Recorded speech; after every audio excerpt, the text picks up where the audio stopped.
But right now, let's talk about the movies. Movie theaters are starting to show signs of life again. Hits like Top Gun Maverick smashing records and getting moviegoers excited for more content. This weekend, speaking of which, Jurassic World Dominion debuts in the U.S.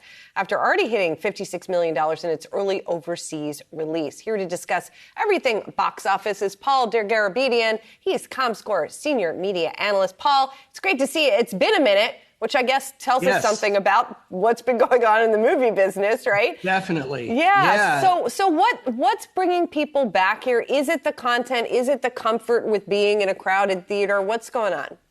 I think it's a whole bunch of factors coming together at just the right time. So you have to have movies, right? So there have to be appealing movies in the theater, but you also have to have that studio confidence to put them there. And then beyond that, you need consumer confidence in as much as consumers feel comfortable. I like to call them movie fans, not just consumers, but people want to go to the movie theater right now. And so for example, Top Gun Maverick, just an incredible performance by that movie.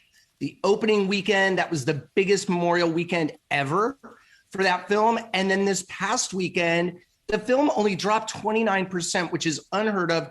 That's the biggest, or the best, I should say, second weekend drop for any film that opened with over $100 million. That means people are loving the movie. They're going back to see it. And the buzz is incredible on the film. It's approaching, today it'll probably go over $600 million globally.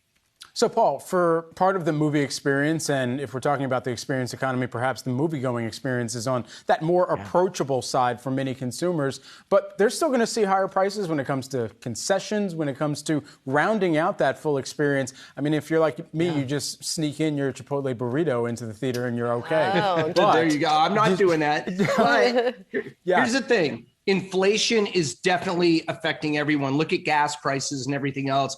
I know you've talked a lot about this on your air, but when it comes to movie going, it offers a respite from all that. And I would argue that even at, let's say, $10 a ticket, if you love that movie, then the price consideration when you walk out, you're like, that was worth every penny. I just saw trailers for Jurassic World Dominion or Lightyear or Elvis or Nope or The Black Phone or Minions, all these movies that are coming up in the next few weeks, including Thor, Love and Thunder.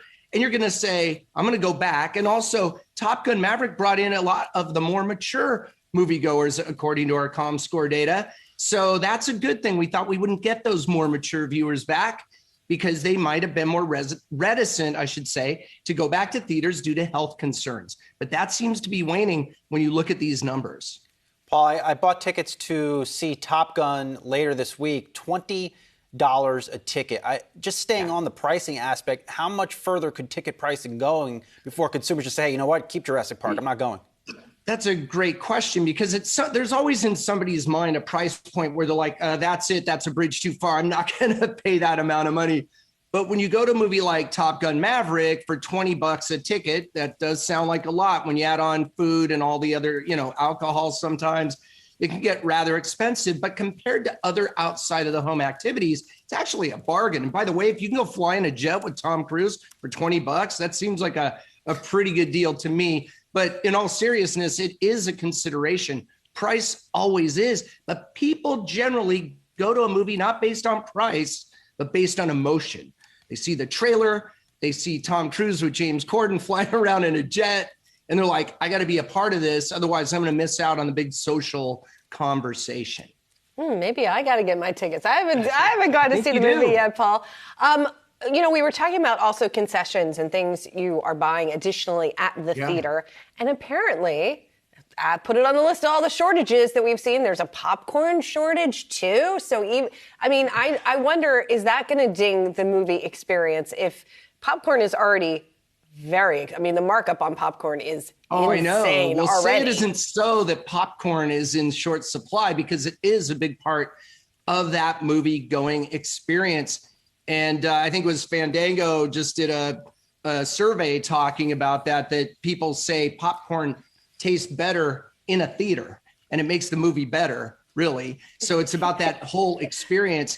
And I commented on that in that story about that the way people feel about concessions. So it's about the movie, but it's also about the experiential part. Like, what am I doing? Am I getting my popcorn? It's the one sound in a theater that's probably cool to make, is that crunching on your popcorn, because everybody gets that's a big part of the experience. But go see Top Gun.